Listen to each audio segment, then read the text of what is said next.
আসসালামু আলাইকুম। সংবাদে আপনাদের সবাইকে স্বাগত জানাচ্ছি। আমি ফিরোজ তোহা। শুরুতেই আরবে কেবলস সংবাদ শিরোনাম জানাবো এই মুহূর্তে হাতে পাওয়া সর্বশেষ আন্তর্জাতিক সংবাদ। ইরান ইসরায়েল ফিলিস্তিনি ত্রিমুখী যুদ্ধ চলছে। এবার গ্রেপ্তার আতঙ্কে নেতানিয়াহু। আইসিসির ওয়ারেন্ট ঠেকাতে মরিয়া হয়ে উঠেছে যুক্তরাষ্ট্র। ফিলিস্তিনের গাজা উপত্যকায় গণহত্যা এবং আন্তর্জাতিক আইন লঙ্ঘনের অভিযোগে ইসরায়েলের প্রধানমন্ত্রী বেঞ্জামিন নেতানিয়াহু এবং বেশ কয়েকজন ইসরায়েলি রাজনৈতিক ও সামরিক নেতাদের বিরুদ্ধে গ্রেপ্তারি পরোয়ানা জারি করতে যাচ্ছে জাতিসংঘের আন্তর্জাতিক অপরাধ আদালত। জানাবো মার্কিন কর্তৃপক্ষের গ্রেপ্তার সহ নানা কঠোর পদক্ষেপ সত্ত্বেও যুক্তরাষ্ট্রের বিশ্ববিদ্যালয়গুলোতে ইসরায়েল বিরোধী বিক্ষোভ ছড়িয়ে পড়েছে। বিক্ষোভকারীদের অন্যতম দাবি গাজার যুদ্ধ থেকে মুনাফাকারী ইসরায়েল সম্পর্কিত কোম্পানিগুলো থেকে বিশ্ববিদ্যালয়ের বিনিয়োগ প্রত্যাহার করা, ইসরায়েলের কাছে অস্ত্র প্রযুক্তি এবং অন্যান্য পণ্য বিক্রিকারী প্রতিষ্ঠানগুলোর সাথেও সম্পর্ক ছিন্ন করার দাবি জানিয়েছেন তারা। এছাড়া গাজায় স্থায়ী বিরতিরও আহ্বান করছেন। জানাবো লেবানন সীমান্তে ইসরায়েল হিজবুল্লাহর সংঘাতে নিহত 17। ইসরায়েল লেবানন সীমান্তে ইসরায়েলি সামরিক বাহিনী এবং হিজবুল্লাহ লড়াইয়ে উভয় পক্ষই ক্ষতিগ্রস্ত হচ্ছে এবং মানুষ মারা যাচ্ছে। এদিকে গাজা উপত্যকায় যুদ্ধবিরতি আসন্ন বলে মনে হচ্ছে। ইসরায়েলের সর্বশেষ যুদ্ধবিরতির প্রস্তাবের ব্যাপারে গাজা ভিত্তিক ফিলিস্তিনি প্রতিরোধ আন্দোলন হামাস ইতিবাচক সাড়া দেওয়ার ইঙ্গিত দেওয়ায় এমন সম্ভাবনা সৃষ্টি হয়েছে। জানিয়ে দেব গাজা ইস্যুতে আন্তর্জাতিক সম্প্রদায় ব্যর্থতার পরিচয় দিয়েছে বলে মন্তব্য করেছেন সৌদি পররাষ্ট্রমন্ত্রী প্রিন্স ফয়সাল বিন ফরহান। এবং সর্বশেষ জানাবো ইসরায়েল পাকিস্তান সম্পর্কের আশা যেভাবে নষ্ট হল। সাবেক মার্কিন প্রেসিডেন্ট ট্রাম্পের সময় মধ্যপ্রাচ্যের বিভিন্ন দেশ ইসরায়েলের সঙ্গে সম্পর্ক উন্নয়নের পদক্ষেপে নিজেদের সংযুক্ত করে। সেই ধারাবাহিকতায় মুসলিম বিশ্বের একমাত্র পরমাণু শক্তিধর দেশ পাকিস্তান ও ইসরায়েলের সঙ্গে কূটনৈতিক সম্পর্ক স্থাপনে অনেকটা আগ্রহী হয়ে ওঠে। তবে সেই প্রক্রিয়া পুরোটাই থমকে যায় গেল বছরের 7 অক্টোবর হামাস ইসরায়েলের যুদ্ধ শুরুর পর। এতক্ষণ শিরোনাম শুনছিলেন, এবার বিস্তারিত। প্রিয় দর্শক, আপনি যদি এই চ্যানেলের নতুন হয়ে থাকেন, ভিডিওটি দেখতে দেখতে চ্যানেলটি সাবস্ক্রাইব করে আমাদের সঙ্গে থাকুন। আর এই ভিডিও সম্পর্কে আপনি আপনার মূল্যবান মতামতটি কমেন্ট বক্সে জানিয়ে দিন। আর হ্যাঁ প্রিয় দর্শক, জানিয়ে দিন ভিডিওটি কোথা থেকে দেখছেন। গ্রেপ্তার আতঙ্কে নেতানিয়াহু। আইসিসির ওয়ারেন্ট ঠেকাতে মরিয়া যুক্তরাষ্ট্র। ফিলিস্তিনের গাজা উপত্যকায় গণহত্যা এবং আন্তর্জাতিক আইন লঙ্ঘনের অভিযোগে ইসরায়েলের প্রধানমন্ত্রী বেঞ্জামিন নেতানিয়াহু এবং বেশ কয়েকজন ইসরায়েলি রাজনৈতিক ও সামরিক নেতার বিরুদ্ধে গ্রেপ্তারি পরোয়ানা জারি করতে যাচ্ছে আন্তর্জাতিক অপরাধ আদালত আইসিসি। তবে একাধিক ইসরায়েলি সংবাদ মাধ্যম জানাচ্ছে নেতানিয়াহুর বিরুদ্ধে আইসিসির গ্রেপ্তারি পরোয়ানা ঠেকাতে জোর চেষ্টা চালাচ্ছে মার্কিন প্রেসিডেন্ট জো বাইডেনের দপ্তর। ওয়ালা নামের একটি ইসরায়েলি নিউজ সাইটে বেন কেসপিট নামের বিশ্লেষক লিখেছেন, নেতানিয়াহু বর্তমানে প্রচণ্ড চাপে রয়েছেন। তার বিরুদ্ধে হেগের আদালত কোনো ধরনের শাস্তিমূলক ব্যবস্থা নিলে তা রাষ্ট্র হিসেবে ইসরায়েলের আন্তর্জাতিক মর্যাদা ক্ষুণ্ণ হবে। তাই তিনি মার্কিন প্রেসিডেন্টের দপ্তরে লাগাতার ফোন কল করে যাচ্ছেন। ইসরায়েলি পত্রিকা হারেসের বিশ্লেষক আমোস হারে লিখেছেন, ইসরায়েলি সরকার মনে করে আইসিসির প্রসিকিউটর করিম খান এই সপ্তাহে নেতানিয়াহু, প্রতিরক্ষা মন্ত্রী ইয়োব গ্যালন্ট এবং IDF chief of staff Herzi হালেভির গ্রেপ্তারের জন্য পরোয়ানা জারি করতে পারেন। আরেক সংবাদ মাধ্যম হারেলের মতে আন্তর্জাতিক অপরাধ আদালতের রোম সংবিধিতে স্বাক্ষরকারী 124টি দেশের মধ্যে মার্কিন যুক্তরাষ্ট্রের মতে ইসরায়েলও এর সদস্য না হলেও গ্রেপ্তারি পরোয়ানা ঠেকাতে ইতিমধ্যেই প্রচেষ্টা চালিয়ে যাচ্ছে তারা। গ্রেপ্তারের মধ্যেই মার্কিন বিশ্ববিদ্যালয়গুলোতে ইসরায়েল বিরোধী বিক্ষোভ অব্যাহত। মার্কিন কর্তৃপক্ষের গ্রেপ্তার সহ নানা কঠোর পদক্ষেপ সত্ত্বেও যুক্তরাষ্ট্রের বিশ্ববিদ্যালয়গুলোতে ইসরায়েল বিরোধী বিক্ষোভ ছড়িয়ে পড়েছে। বিক্ষোভকারীদের অন্যতম দাবি গাজার যুদ্ধ থেকে মুনাফাকারী ইসরায়েল সম্পর্কিত কোম্পানিগুলো থেকে বিশ্ববিদ্যালয়ের বিনিয়োগ প্রত্যাহার করা, ইসরায়েলের কাছে অস্ত্র প্রযুক্তি এবং অন্যান্য পণ্য বিক্রিকারী প্রতিষ্ঠানগুলোর সাথেও সম্পর্ক ছিন্ন করার দাবি জানিয়েছেন তারা। গাজায় স্থায়ী যুদ্ধবিরতির আহ্বানও জানাচ্ছেন।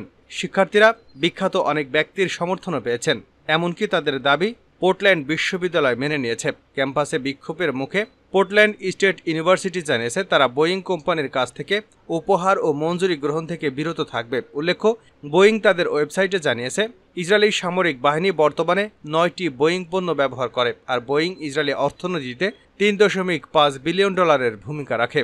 উল্লেখ্য, যুক্তরাষ্ট্রে অন্তত 40টি বিশ্ববিদ্যালয় ক্যাম্পাসে ছড়িয়ে পড়েছে ইসরায়েল বিরোধী বিক্ষোভ। ফিলিস্তিনের গাজা ভূখণ্ডেও ইসরায়েলের চলমান যুদ্ধবিরতি এই প্রতিবাদের সূচনা হয় দেশটির কলম্বিয়া বিশ্ববিদ্যালয় থেকে। এরপর তা দ্রুত সময়ের মধ্যে গোটা দেশে বিভিন্ন ক্যাম্পাসে বিক্ষোভ সামাল দিতে পারছে না কর্তৃপক্ষ। এতে চাপে পড়ছে সংশ্লিষ্ট প্রশাসন। বিক্ষোভ থামাতে বিভিন্ন পদক্ষেপ ব্যর্থ হওয়ার পর ক্যাম্পাসে পুলিশ ডাকে কলম্বিয়া বিশ্ববিদ্যালয়ের সিনেটর কর্তৃপক্ষ। আটক করা হয়েছে 550 জন শিক্ষার্থীকে। কোথাও কোথাও শিক্ষার্থীদের উপর পুলিশের নির্যাতনের বিষয়টিও সামনে এসেছে, কিন্তু তাতেও সমাধান হয়নি। উল্টো বিশ্ববিদ্যালয় সিনেট প্রেসিডেন্ট মিনসি শফিকের বিরুদ্ধে তদন্ত চেয়ে প্রস্তাব পাশ হয়েছে। প্রস্তাবটি 62/14 ভোটে পাশ হয়। এনবিসি টুডে এক প্রতিবেদনে বলা হয়, আমেরিকা জুড়ে 40টিরও বেশি ক্যাম্পাসে বিক্ষোভ ছড়িয়ে পড়েছে। এসব ক্যাম্পাসে তাঁবু তৈরি করে গাজায় ইসরায়েলি হামলা বন্ধের দাবি করছেন শিক্ষার্থীরা। জানা গেছে, বিক্ষোভ ছড়িয়ে পড়ছে বোস্টনের ইমারসন কলেজেও। সেখান থেকে কমপক্ষে 100 জন শিক্ষার্থীকে আটক করা হয়। এছাড়াও ওয়াইএ স্টেট বিশ্ববিদ্যালয় থেকে 24 জনের বেশি শিক্ষার্থীকে হেফাজতে নিয়েছে পুলিশ। লেবানন সীমান্তে ইসরায়েল হিজবুল্লাহর সংঘাতে নিহত 17। ইসরায়েল লেবানন সীমান্তে ইসরায়েলি সামরিক বাহিনী ও হিজবুল্লাহর লড়াইয়ে উভয় পক্ষই ক্ষতিগ্রস্ত হচ্ছে এবং মানুষ মারা যাচ্ছে। বুধবার রাতে দক্ষিণ লেবাননের গ্রামে হামলা করে ইসরায়েল। এরপর ইসরায়েল সীমান্তের শহরে একের পর এক এত রকেট ছোড়ে হিজবুল্লাহ। এতে নিহত হয় 1 জন। এছাড়া ইসরায়েলের হামলায় লেবাননে নিহত হয়েছে 16 জন। এই সংঘাত আরও বাড়ার আশঙ্কা রয়েছে। বুধবার সন্ধ্যায় ইসরায়েল লেবাননের আরও 2টি গ্রামে বোমা হামলা করে এবং তাতে 9 জনের মৃত্যু হয়েছে বলে অভিযোগ করা হয়েছে। ইসরায়েল দাবি করছে তারা লেবাননের উগ্রবাদীদের মোকাবেলা করছে। সামরিক বাহিনীর দাবি তারা উগ্রবাদীদের লক্ষ্য করে আক্রমণ করেছে। তাতে 1 জন প্রধান উগ্রবাদী নিহত হয়েছেন।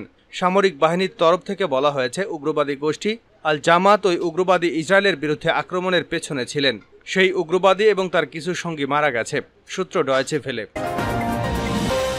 গাজায় অস্ত্রবিরতি আসন্ন, থাকছে যেসব শর্ত। গাজা উপত্যকায় যুদ্ধবিরতি আসন্ন বলে মনে হচ্ছে। ইসরায়েল সর্বশেষ যুদ্ধবিরতির প্রস্তাবের ব্যাপারে গাজা ভিত্তিক ফিলিস্তিনি প্রতিরোধ আন্দোলন হামাস ইতিবাচক সাড়া দেওয়ার ইঙ্গিত দেওয়ায় এমন সম্ভাবনা সৃষ্টি হয়েছে।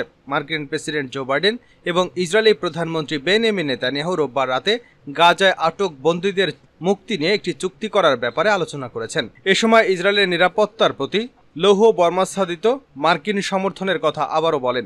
হামাস এখনও তাদের অভিমত আনুষ্ঠানিকভাবে জানায়নি, তবে গ্রুপটির এক সিনিয়র কর্মকর্তা রোববার এএফপিকে জানিয়েছেন, গাজায় সামরিক অস্ত্রবিরতি নিয়ে ইসরায়েল ও মিশরের পক্ষ থেকে সবশেষ যে প্রস্তাব দেওয়া হয়েছে সে ব্যাপারে তাদের গুরুত্বপূর্ণ কোনো মতবিরোধ নেই।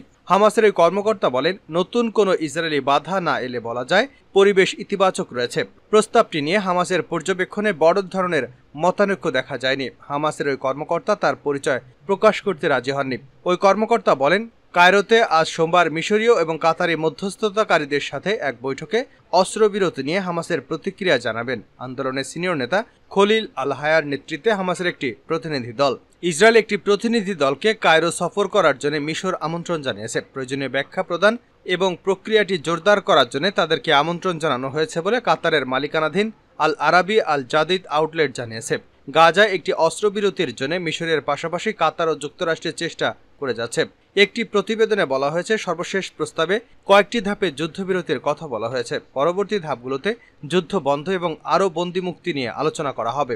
হামাস শুরু থেকেই স্থায়ী যুদ্ধবিরতি এবং গাজা থেকে ইসরায়েলি বাহিনীর পূর্ণ প্রত্যাহারের উপর জোর দিয়ে আসছে, যদিও নেতানিয়াহু এসব দাবি প্রত্যাখ্যান করে আসছে। বর্তমান প্রস্তাব অনুযায়ী 3 সপ্তাহের অস্ত্রবিরতির মধ্যে 20 জন ইসরায়েলি বন্দীর মুক্তির কথা বলা হয়েছে। এরা হলেন নারী, বয়স্ক ব্যক্তি এবং সৈন্য। এদের বিনিময়ে প্রায় 500 ফিলিস্তিনি বন্দীকে মুক্তি দেওয়া হবে। এছাড়া 3 লাখ লোককে উত্তর গাজায় ফিরতে দেওয়া হবে। ওয়াল স্ট্রিট জার্নাল এ তথ্য জানিয়েছে। এক মিশরের একটি সূত্র মারিফকে জানিয়েছে, 3 সপ্তাহের যুদ্ধবিরতির পর 10 সপ্তাহের যুদ্ধবিরতি কার্যকর হবে। এ সময় ইসরায়েল এবং হামাস দীর্ঘমেয়াদী যুদ্ধবিরতি নিয়ে মতানৈক্যে পৌঁছাবে বলে আশা করা হচ্ছে। আর এর মাধ্যমে গাজা থেকে ইসরায়েলি বাহিনী প্রত্যাহার করা হবে। তবে ইসরায়েলি বাহিনী উত্তরে ফিলিস্তিনি ক্রসিংগুলোকে ফিলিস্তিনিদেরকে থামানো এবং পরীক্ষা করতে পারবে। গাজা ইস্যুতে আন্তর্জাতিক সম্প্রদায় ব্যর্থতার পরিচয় দিয়েছে সৌদি। গাজা ইস্যুতে আন্তর্জাতিক সম্প্রদায় ব্যর্থতার পরিচয় দিয়েছে বলে মন্তব্য করেছেন সৌদি পররাষ্ট্রমন্ত্রী প্রিন্স ফয়সাল বিন ফারহান বিন আবদুল্লাহ। তিনি বলেন, গাজার পরিস্থিতি সবার কাছে স্পষ্ট। সেখানে ইসরায়েলের প্রতিটি পদক্ষেপ মানবাধিকার বিপন্ন হচ্ছে, কিন্তু এই নিরসন করতে না পারা বিদ্যমান রাজনৈতিক ব্যবস্থার সম্পূর্ণ ব্যর্থতা। রোববার সৌদি আয়োজিত ওয়ার্ল্ড ইকোনমিক ফোরামে বিশেষ বৈঠকে প্রথম দিনে এমন মন্তব্য করেন তিনি। সৌদি পররাষ্ট্রমন্ত্রী বলেন, এ অঞ্চলে আমাদের প্রত্যেকের স্বার্থ আছে ফিলিস্তিনিদের, ইসরায়েলিদের এবং গোটা বিশ্ব সম্প্রদায়ের। সেজন্য এই সংকট নিরসনের জন্য আমাদের সমাধান খুঁজে বের করতে হবে।